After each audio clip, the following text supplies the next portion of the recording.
Desde aquí le envío un fuerte abrazo y pues el agradecimiento que tenemos que tener a las personas que con valentía han denunciado.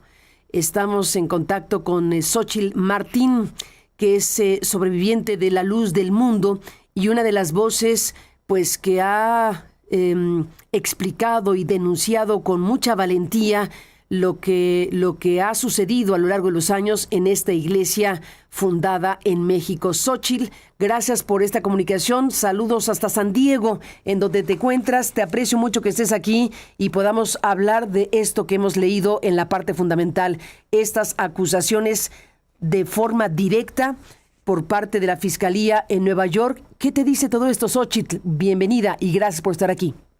Muchas gracias. Pues, ¿qué puedo decir? Las ruedas de la justicia pues han sido lentas, pero al fin sí están llegando. Lo que sí quiero tomar este momento para poder mandarle un mensaje al gobierno de Guadalajara.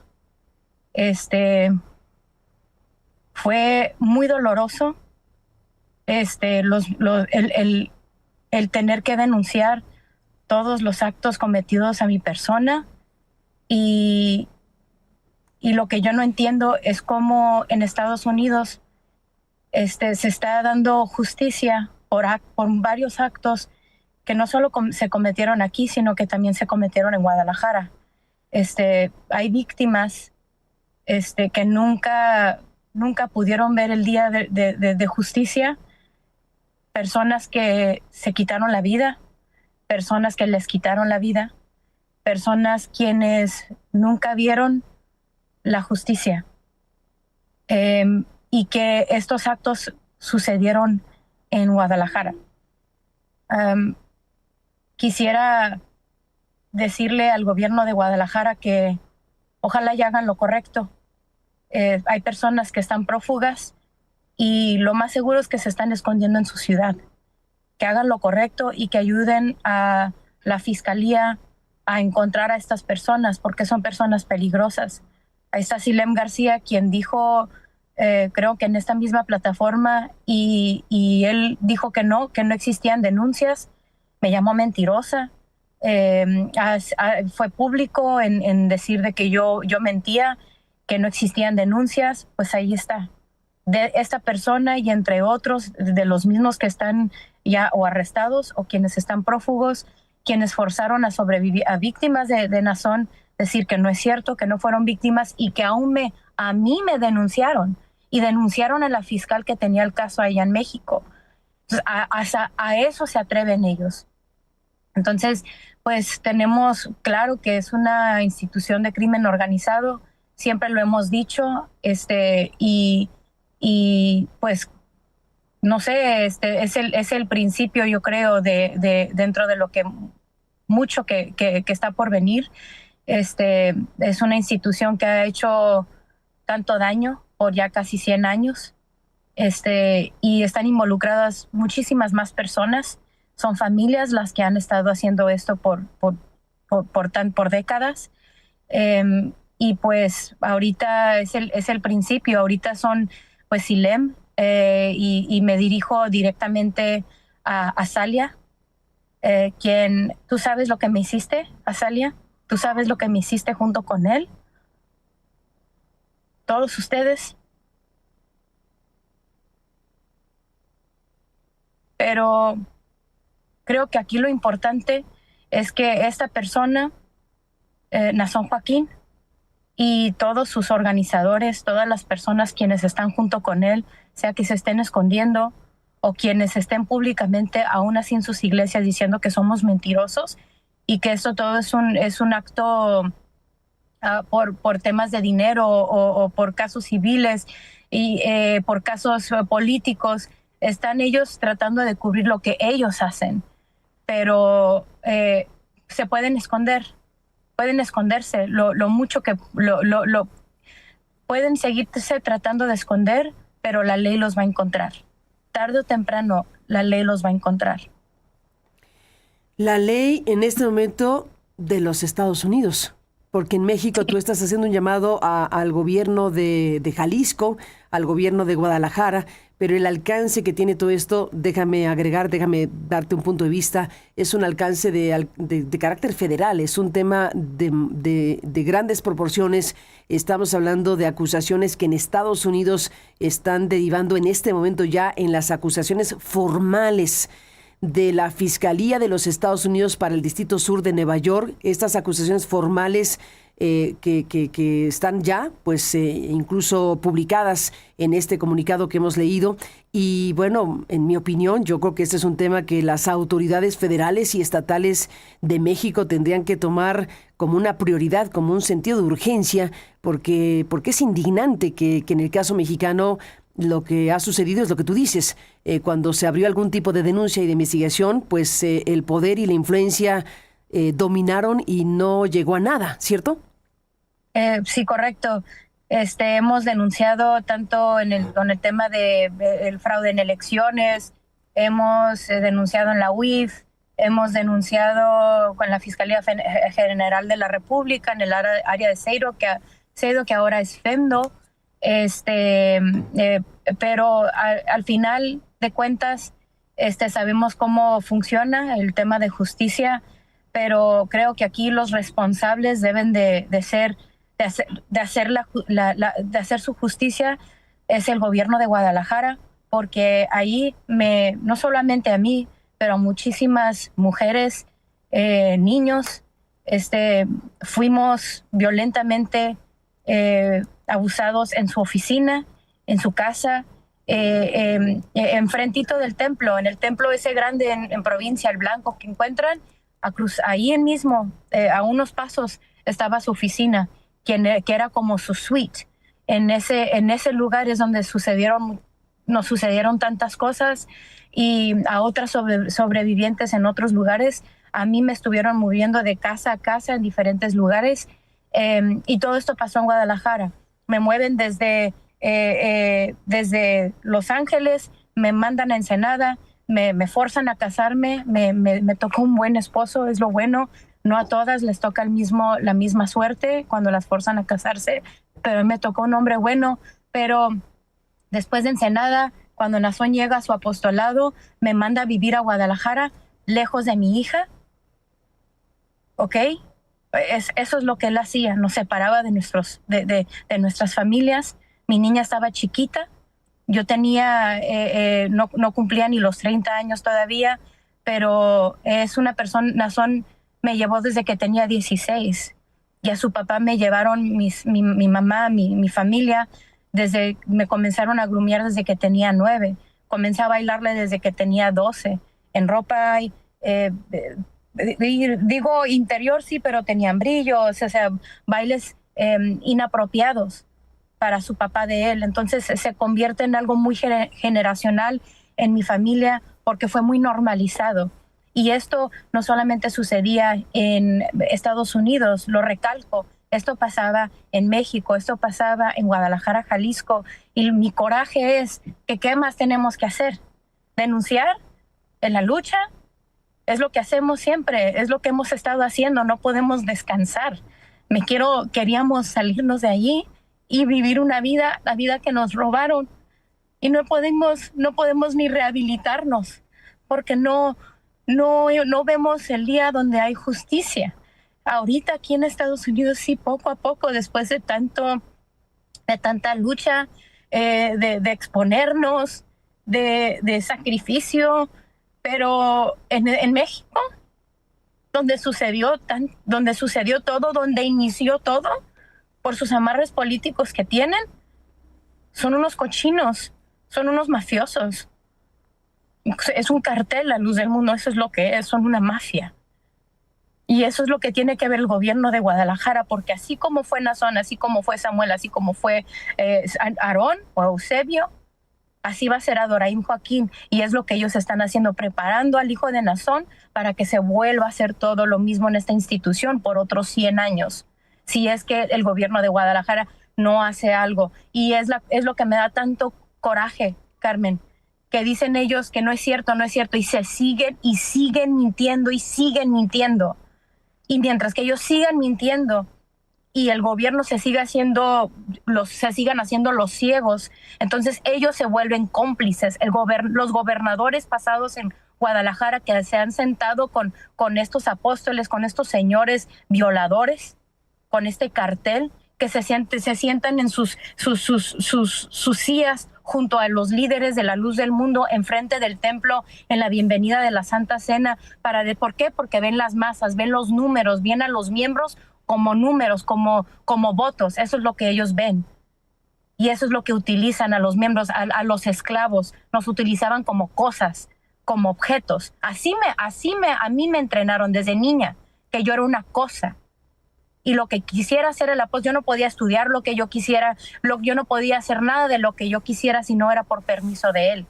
Entonces, eso es lo que se tiene que ver ahorita, cómo hay esclavitud hoy en estos días y se utilizan lugares como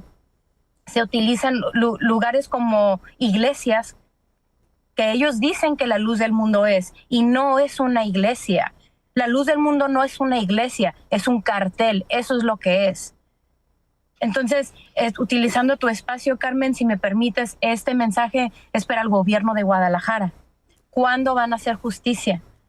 Que si no hicieron en el pasado, bueno, digamos que les creamos y que digamos, bueno, es que no sabían, ahora sí saben, y que hagan algo. Dime una cosa, Xochitl Martín, enfatizas en el gobierno de Guadalajara y lo entiendo por qué, porque ahí es el epicentro de la luz del mundo, pero tiene presencia en diferentes en otros lugares y por supuesto en Estados Unidos. ¿Qué ocurrió específicamente con las denuncias presentadas en el ámbito federal? ¿Qué pasó con esas denuncias? Como has dicho, acudieron incluso a las instancias federales de la Fiscalía. En México, ¿correcto? En México.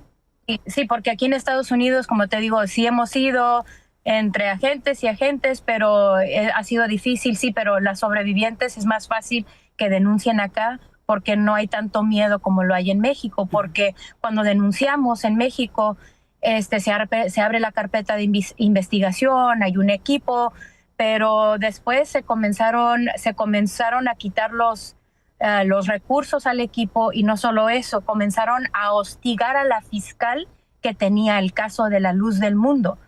Eso a mí me consta. ¿Quién era la fiscal? Los abogados de la luz del mundo, la gente que tenía de ellos dentro de la fiscalía, a la gente que ellos tenían dentro del gobierno, comenzaron a hostigarla, a ir a buscarla a su oficina. Es más, tuvieron a gente que se metieron como denunciantes, como víctimas, para ir a denunciar, para ir a decirle a la luz del mundo qué color de pelo tenía, cómo era su estatura, su color de piel, cómo se llamaba, para ir a mandar información. Ellos hicieron todo un equipo de investigación en cuanto supieron, en cuanto al arresto, querían saber lo más que se supiera dentro de los que estaban denunciando y los agentes tanto en Estados Unidos como los agentes que tenían el caso en México, para comenzar a ellos a hacer su ruta de comenzar a hostigar tanto a los agentes, al equipo y a las víctimas quienes estábamos denunciando en el momento. Y digo víctimas porque nos siguieron victimizando. Siguieron ellos metiéndose a callarnos, iban a nuestra casa, nos estaban vigilando las 24 horas. Fueron ellos que si no hubieran sido por los federales que se estaban quedando en nuestra casa a cuidarnos, mi esposo, mi niña y yo no estuviéramos aquí hoy. Ya nos hubieran eliminado.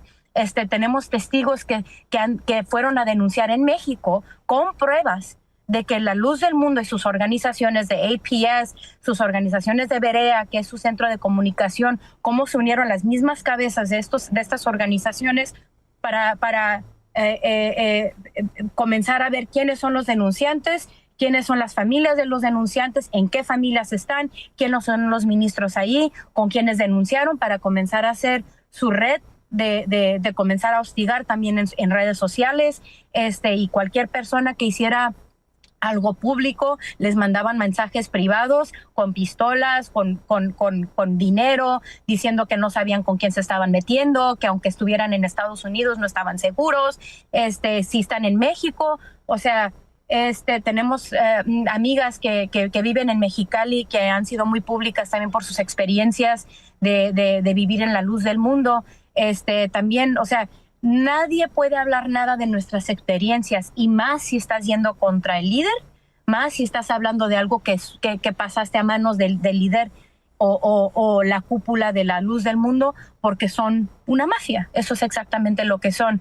Una tía mía, quien fue víctima directa de Eva Joaquín, quien estuvo casada con un tío abuelo mío, cuando ellos se salen, toda la familia mía no les habló, estaban muertos para nosotros. Mi abuelo nos dijo que quien hablara con ellos estaban muertos para él, y eso es lo que sucede en estos casos. Tu misma familia utilizan tu familia como un arma, utilizan a tu fe para manipularte, y luego utilizan a tu familia como un arma y te la quitan si te atreves a decir algo. Ya te imaginarás a los niños cuando algo está pasando y quieren decir algo, así como pasó en el caso acá en el estado de California con quienes fueron las víctimas, que fueron menores, toda la hostigación que recibieron, al igual que mi persona, que aun cuando estaba en Witness Relocation, uno de los ministros quienes me fueron a buscar a mí en un hotel, a mí y a mi familia, ese es el tipo de cosas que hacen eso.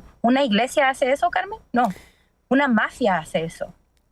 Xochitl Martín, estamos viendo dentro de las cosas más destacadas en las últimas horas, que una de las personas detenidas es la mamá, como se ha informado, la madre del líder de la luz del mundo, y pues me gustaría saber qué dices de esta parte de la historia, porque estamos hablando de la relación directísima de toda la familia Nazón, y en este caso el hecho de que se haya detenido a la madre del apóstol de la luz del mundo, pues tiene un significado muy potente. ¿Qué te dice a ti? A mí me tocó crearme, o sea, mi tía desde mi niñez, que cada vez que había una presentación del apóstol en Los Ángeles, y si había una presentación de los bailables, de obras de teatro, de servir porque había una cena, ella siempre estuvo allí. Ella siempre estuvo allí a su lado. Entonces, eso es lo importante que se sepa, que ella no es inocente en eso. Ahora vuelvo a repetir el tema de mi tía, quien es una sobreviviente de las manos de Eva, la mamá de Nazón. Ella era solo una niña cuando se la llevan, y Eva junto con su esposo, con Samuel, la violan, y era aún ella una niña, era menor de edad todavía, y después la forzan a casarse. Y ella ha sido muy pública acerca de esto. Marta Serna se llama, y ella logró poder ver la justicia, ya que Samuel Joaquín se murió y nunca hubo justicia en ese aspecto para sus sobrevivientes. Pero ahora que Eva está en la cárcel, personas como mi tía, y lamentablemente gente como mi mamá biológica, murió y nunca vio la justicia. Ella murió en la calle como una mujer, como una runaway, no la bajaban de drogadicta, no la bajaban de que el diablo se metió en ella, porque ella estaba en el grupo, al igual que yo estaba. Pero si tú te sales del grupo del apóstol, o sea, dentro del incondicional devoto, eres, pues ya es doble condenación. Y ella huye desde muy chica, y nunca la fueron a ayudar, nunca la apoyaron, nunca le creyeron, nunca la dejaron hablar. Pero esto para mí es una forma de justicia también para ella. Para tu madre, que en paz descanse y que vivió pues una circunstancia, ¿cómo salió tu mamá de ahí?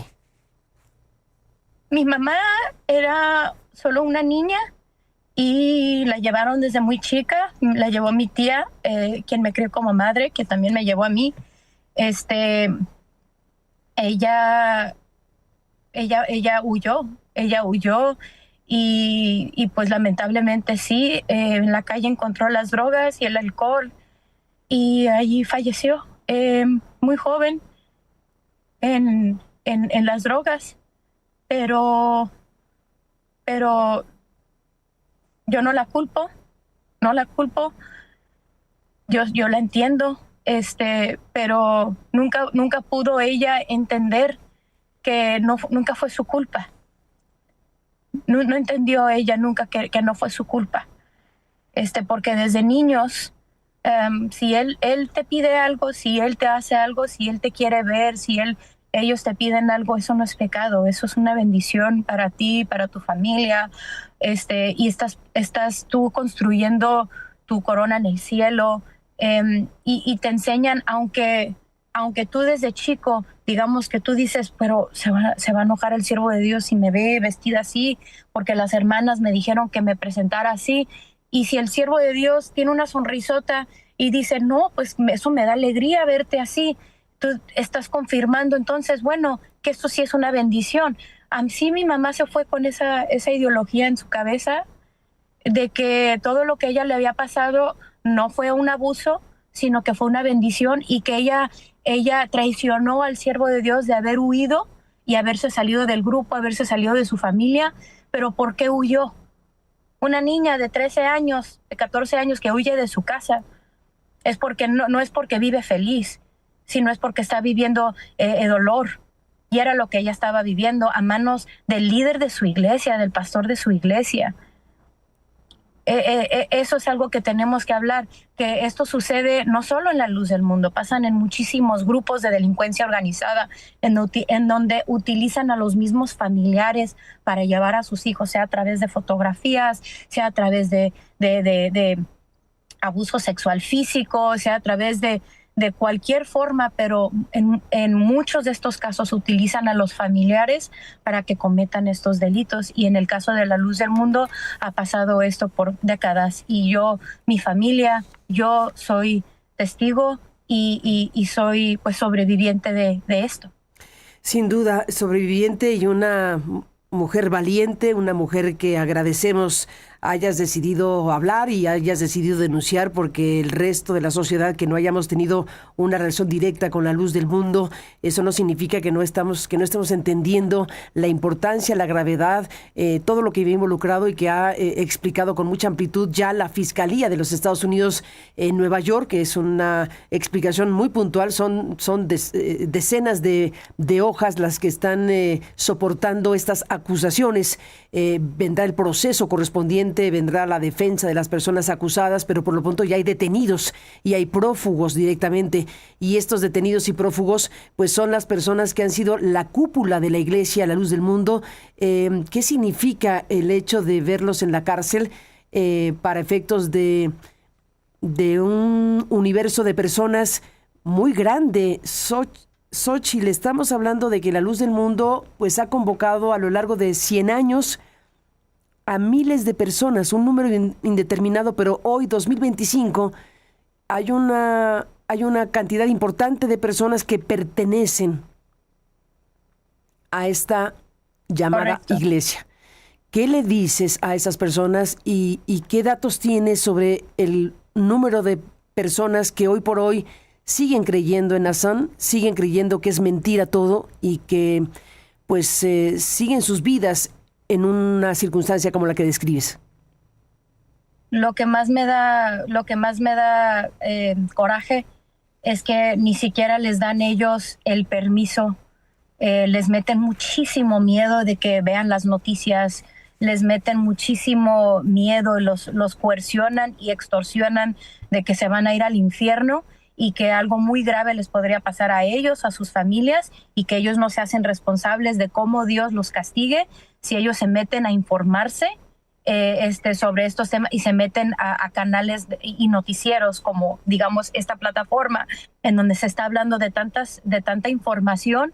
El mensaje que yo les quisiera dar, aunque no creo que lo escuchen los miembros de la luz del mundo, pero nosotros, toda persona que hemos salido de la luz del mundo, vivimos en carne propia.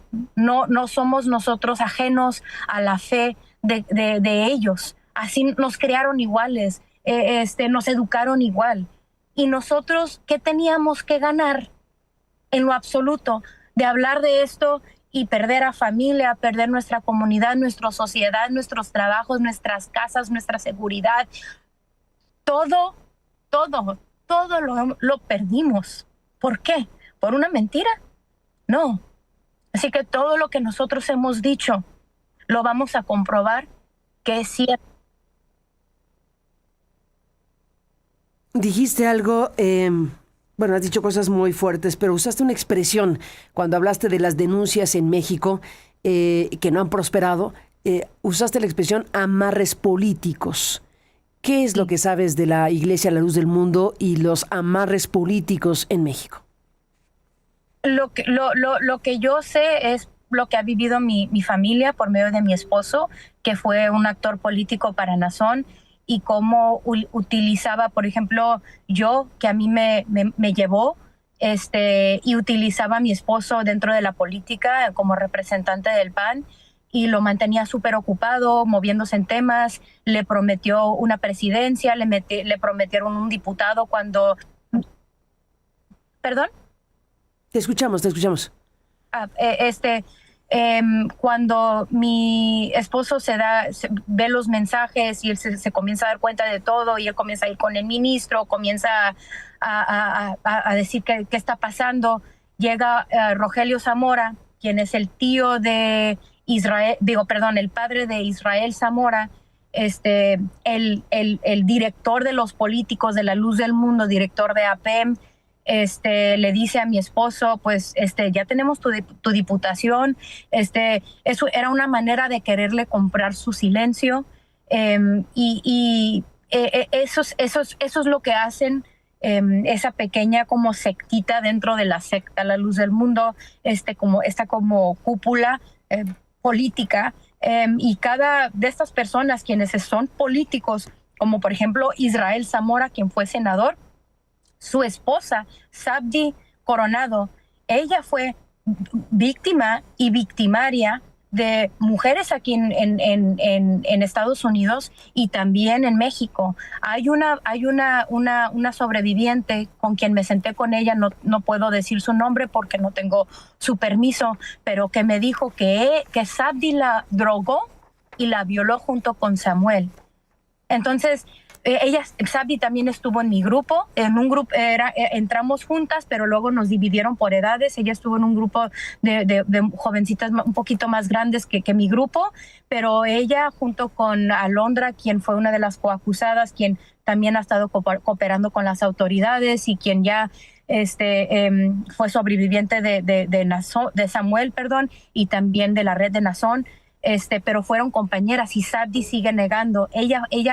Ella es esposa, creo que ahorita él ya es diputado, pero en fin, así corre esta red de políticos, que sus esposas, sus madres, ¿tú qué le das al apóstol para que él te dé a ti? Entre más tú das, una iglesia más grande te da, proyectos más grandes te da, y si te da una iglesia más grande es porque hay gomer más. El gomer significa el pago que te da la iglesia por ser el ministro de ahí. Si tienes una iglesia grande, digamos en Puebla, en Guadalajara, en el este de Los Ángeles, en Chicago, en Texas, en Austin, en Houston, estas iglesias grandes van los obispos, en donde todavía hay muchísimos miembros, en los que el gomer le toca el dinero, el pago al ministro muchísimo más grande. Entonces es un pirámide lo que es la Luz del Mundo, y los políticos caen sobre lo que son las organizaciones que corren la organización, como la cúpula de la Luz del Mundo. Ni más ni menos, pues Xóchitl Martín, estamos siguiendo de cerca toda tu narración y apreciamos muchísimo que estés aquí, pues porque le das luz a la causa de la justicia al final de cuentas, y que este conjunto de situaciones que han derivado en Estados Unidos a las acusaciones en contra de Nazón Joaquín García y otros 5 acusados, incluyendo su madre, imputados por esta amplia red de extorsión y explotación infantil que explotaba a la iglesia, que pues ha dirigido Nazón Joaquín García y que ha victimizado pues a lo largo de muchísimos años. En este preciso momento te pregunto, Xóchitl, ¿qué cosa es Nazón Joaquín García para la iglesia? ¿Sigue siendo el líder reconocido a pesar de que se encuentra en la cárcel? ¿Sigue siendo la figura del apóstol y representante de Dios en El mundo sigue siéndolo para miles de personas hoy por hoy, a pesar de estar en la cárcel y a pesar de estas acusaciones. Él sigue siendo el apóstol de Jesucristo para la iglesia internacional, y Nazón mismo se la cree. O sea, Nazón mismo, él va a seguir diciendo que él es apóstol, y mientras que su hijo y los obispos de su confianza, o sea, la gente de su confianza, que son quienes son los obispos, siguen corriendo toda la iglesia, y mientras que él siga teniendo vida, él va a seguir siendo el apóstol y el autor intelectual de la organización junto con los obispos. Pues te mandamos un abrazo, Xóchitl. Seguiremos hablando si tú me lo permites, pero te aprecio que hayas estado aquí para abundar y para explicar y para dar tu perspectiva de las cosas una vez que se ha dado este paso. Después de ¿cuántos años de investigación? ¿Tienes el dato de cuántos años en Estados Unidos se investigó el tema para dar este paso? Ya está la parte donde se declaró culpable Nazón y por eso está en la cárcel, pero ahora están acusaciones que implicarían varias cadenas perpetuas. Sí, pues la investigación inicia en California, y después se pasa a la Fiscalía de California, y después del caso se pasa al FBI. Después del FBI se pasa al Department of Homeland Security en Nueva York. Así que diría desde el 2019. Y en México nosotros también denunciamos en el 2019, así que desde entonces hay investigaciones y sí, o sea, van a haber gobiernos que sí van a hacer su trabajo y gobiernos que no solo no quieren hacer su trabajo, sino que no les conviene que esta institución y su gente poderosa esté detrás de que esté en la cárcel. Hay muchísimo dinero aquí, ¿no? Porque las personas que forman parte de la iglesia pues donan permanentemente. Hay recursos económicos. No donamos. A ver, no es donar. A ver, ¿cómo es el mecanismo? ¿Cómo funciona? Sí, no, nos forzan, o sea, porque es lo que dicen, es que ellos fueron voluntarios, voluntarios, que yo levanto la mano, hermano, yo quiero ir, o yo quiero dar tanto dinero. No, aquí te dicen cuánto vas a dar, por tu diezmo tienes que darlo, eso es ellos cobran piso, o sea, por miembro. En cuanto tienes 14 años, voy a hablar de Xóchitl, cuando yo tenía 14 años, yo todavía estaba en Los Ángeles, yo soy de Los Ángeles, en Los Ángeles, México, Colombia, El Salvador, donde sea en el mundo. A los 14 años tú tienes que comenzar a dar diezmos, aparte de mamá, papá, tío, abuelo, donde quiera que tú vivas, tú ya tienes que dar diezmo y tienes que dar ofrendas especiales. Yo vendía dulces. Yo vendía dulces en mi escuela para poder pagar mis ofrendas. Yo vendía juguetes, yo vendía ropa cuando hacíamos yard sales, por cuando habían eventos de especiales, que era cuando venía el apóstol y le teníamos que hacer un bailable. No solo le tenía que bailar, sino también tenía que pagar por mi costume y quien la iba a coser, también las que cosían. O sea, esta red de demandar que los miembros den dinero, corre desde hace 100 años y se multiplica por cada persona que tiene 14 años a donde haya la luz del mundo. Desde los 14 años tú eres un adulto y tienes que dar el diezmo de tu quincena, y tienes que dar las ofrendas especiales que les llaman, y así sucede en la luz del mundo. ¿Y eso que se entrega es en efectivo? Sí, es en efectivo. Es más, cuando han existido personas, tengo un tío que me dijo, pues yo quise dar en cheque una vez, y es más, tengo un amigo que me enseñó el cheque, y a mi tío le dijeron, no, pues ese no, hermano, que sea cash. Y una vez cuando dan el cheque, no, pues hermano, es que pues voy a darlo en cheque porque es lo que tengo como para darlo, porque es para una asociación civil y así se te regresan taxes, porque es así trabaja, ¿no? Así debe de ser, transparente, ¿no? Si estás dando a una asociación civil, tú quieres voluntariamente dar a una asociación civil, pues bueno, lo voy a dar y también lo voy a reportar a mis taxes. No, la iglesia decía, los ministros decían, no, es cash, tiene que ser cash. Y pues así es. Cumplirá 100 años en 2025, ¿cierto? Fue fundada, la Luz del Mundo fue fundada en 1926, en plena Guerra Cristera. Fue fundada esta iglesia que ahora conocemos como la Iglesia de la Luz del Mundo, así que está a punto de cumplir 100 años esta pues llamada iglesia, pero tú dices no es una iglesia, la llamas cártel, y todo lo que has explicado aquí en este programa. Xóchitl, sí. Puedo nada más, antes de que se me olvide algo rapidito.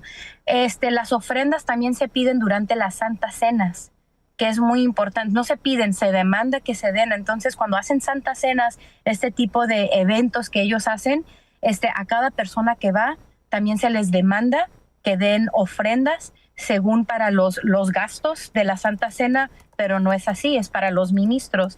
Entonces, perdón, quería añadir eso perdón, termina de decir lo que ibas a decir del aniversario. No, muy importante es el aniversario que está por cumplirse 100 años de existencia de la Luz del Mundo. Y bueno, pues la propia iglesia, si yo no me equivoco, ha dicho que tiene, a ver, ¿cuántos feligreses? A veces han dicho que hasta 5 millones. ¿5 millones de personas? Sí, 5 millones. Supuestamente 5 millones de personas, pero ellos han mantenido los mismos números, desde el 94, desde el 90 ¿cuándo fue? El 97.